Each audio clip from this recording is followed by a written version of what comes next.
Salut la compagnie, c'est Jules Melon, et aujourd'hui dans un Procédé Critique, il va être temps de commencer la conclusion de ma rétrospective Tarantino avant la sortie de Once Upon a Time in Hollywood qui approche, il est même déjà sorti aux États-Unis et en Amérique, donc faites attention aux spoilers. Commencer la conclusion, disais-je, parce qu'en fait il ne me reste plus que deux films à aborder, deux films en un. Le fameux Kill Bill, qui aurait dû donc sortir techniquement comme une seule œuvre, mais trop long. Donc il a été séparé en deux volets par Tarantino sous les conseils de son ami producteur dont on ne va pas citer le nom parce que le monsieur a fait de très vilaines choses. Et je vais donc commencer tout naturellement par vous parler du premier volet, le Kill Bill volume 1, sorti en 2003 et qui était à ce jour probablement mon Tarantino préféré. Est-ce que ça a changé après ce revisionnage? La réponse est pas vraiment en fait. J'ai surkiffé revoir ce film, peut-être pour la cinquième fois, je ne sais pas.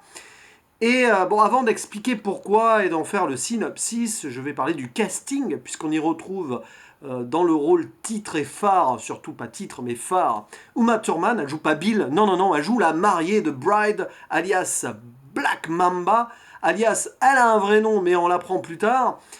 Uma Thurman en héroïne femme forte, c'est juste nickel, c'est parfait. C'est peut-être d'ailleurs mon premier kiff de femme forte au cinéma.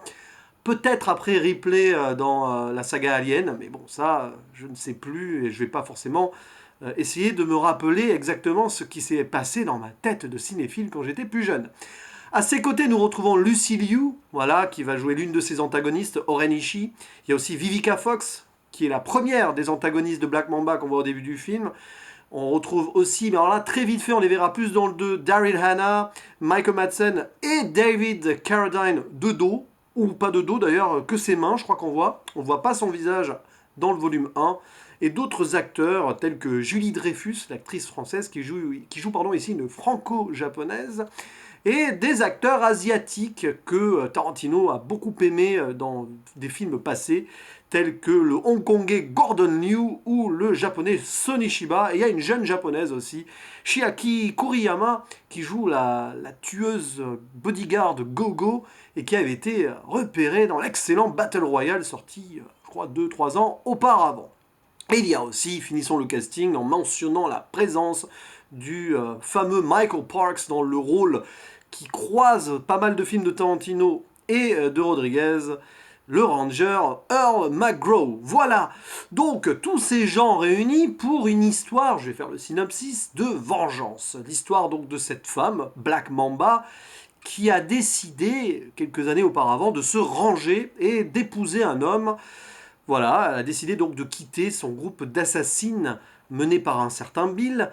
Et malheureusement pour elle, le jour de ce qu'on croit être sa cérémonie de mariage, c'est pas tout à fait le cas, ça on le saura dans le 2, elle se fait, enfin les gens qui sont avec elle se font tuer et elle est laissée pour morte, achevée, croit-on, par Bill, sauf qu'elle va survivre. Elle va passer 4 ans dans le coma, rien que ça.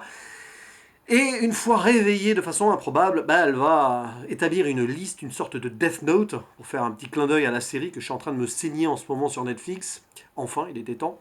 Et donc, elle va décider de tuer tous ses anciens partenaires qui étaient là pour la tuer ce jour-là, avant de finir évidemment par Bill, puisque son but suprême c'est de tuer Bill, to kill Bill, tout simplement.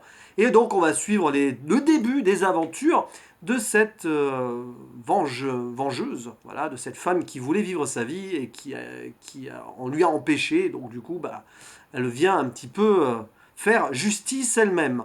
Alors attention, parce que Tarantino, il nous refait le coup de Pulp Fiction ici, en séparant son histoire en chapitres, mais rien n'est linéaire, c'est pas une narration en mode on part d'un point A pour arriver à un point B, non, c'est fait de flashback, de flash forward, etc. Et donc, par exemple, le film commence avec l'affrontement entre Black Mamba et Vernita Green, donc joué par Vivica Fox. Mais c'est pas la première qui était sur la liste de Black Mamba. La première, c'était Oren Ishii, et c'est elle qui sera d'ailleurs, on va dire, l'antagoniste principal de ce film. Et c'est par là que le film se conclura au Japon, avec un affrontement incroyable, épique à souhait, dans la fameuse House of the Blue Leaves. Bref. Voilà, je ne vais pas en faire plus au niveau du synopsis, j'ai dit le principal. J'adore ce film toujours autant et je pense comprendre enfin pourquoi il m'a autant marqué. Disons que quand je l'ai vu, j'étais un jeune adulte. Voilà, je sais pas, j'ai dû le voir à 21 ans, 22 ans, je sais pas exactement. Et ce film m'a fait une sorte de transition entre mes années adolescentes, voilà, et le début de ma vie adulte, avec un gros kiff jouissif d'action dans tous les sens, et même gore par moments. Voilà, les scènes, par exemple, au House of the Blue Leaves, sont assez intenses, et même que ça passe en noir et blanc des fois, pour, croit-on, concurrer, pas du tout, contourner, c'est mieux, c'est français, la censure, ou alors Tarantino joue avec ça, ça part dans tous les sens, des membres sont arrachés, l'hémoglobine coule à souhait, et il y a aussi cette scène avant, en animation japonaise, qui présente donc enfin, les origines du personnage Oren Ishii, en mode hyper violent, un peu comme Ken le Survivant, qu'on a eu en France en mode censuré, je crois. Bon bref, là-dessus, ça se lâche, c'est très, au niveau de l'action, direct. Je pense que c'est le film le plus basé niveau action de Tarantino. Il y a moins de dialogue que d'habitude, ce qui fait une rupture dans son cinéma d'ailleurs, surtout après le Jackie Brown précédent, dont j'ai parlé il y a quelques semaines, et qui est bien, hein, vraiment j'aime bien ce film quand même, mais qui est un peu long dans dans ses mises en place et tout. Et donc ce Kill Bill 1, en fait, je l'ai vu au bon moment, et c'est le genre de film dont j'avais besoin. Le genre de film aussi qui m'a fait apprécier un héros féminin.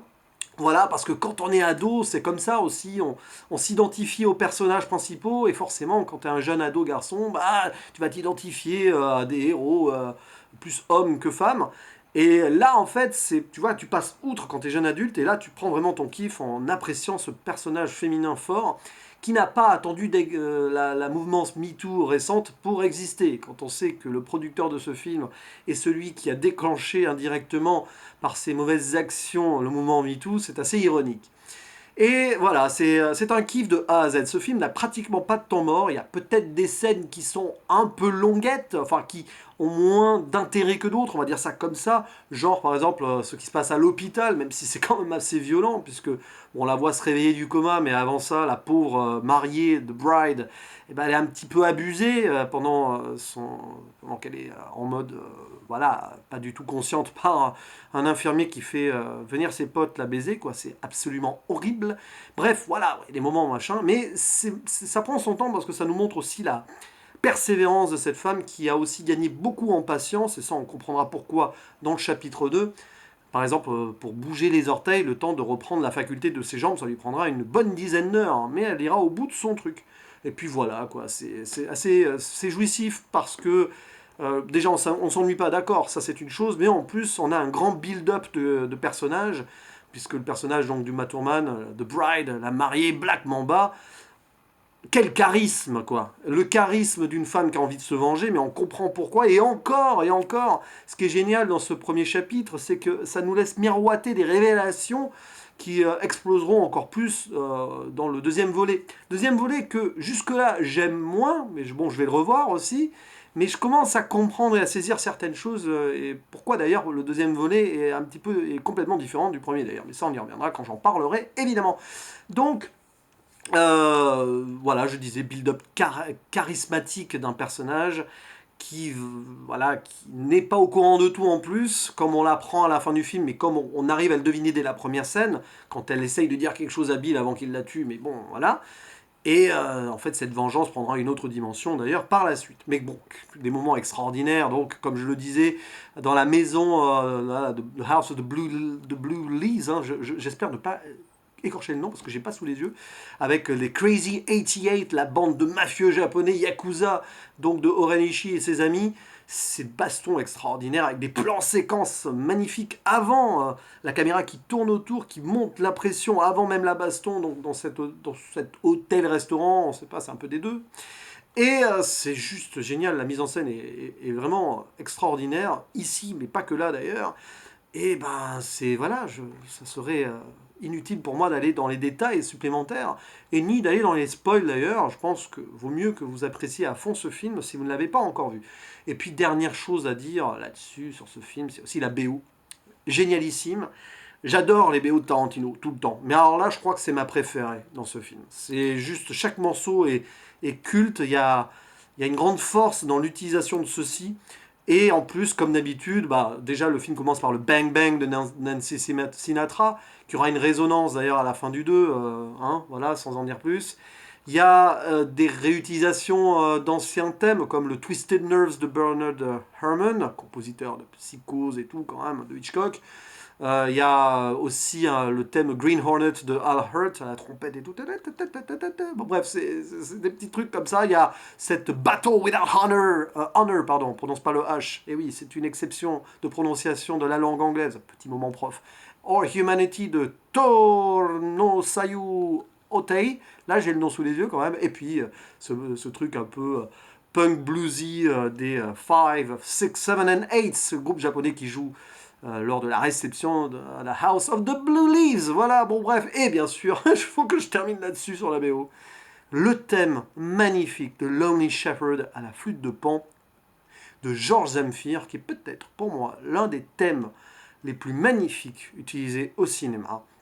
C'est juste magnifiquement génial. Voilà, je manque de superlatifs sur cette œuvre-là, du grand Tarantino. Je pense que c'est du coup toujours mon Tarantino préféré parce que c'est celui qui me rappelle le plus de souvenirs, celui que j'ai vraiment vu au moment où il fallait que je le voie et qui m'a aidé à passer un cap peut-être dans ma cinéphilie, je ne sais pas. Mais en tout cas, c'est ce que je ressens là après l'avoir revu et en vous en parlant dans cette vidéo.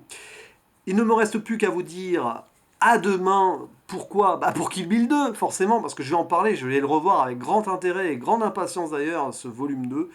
Et donc, à la prochaine. Ciao.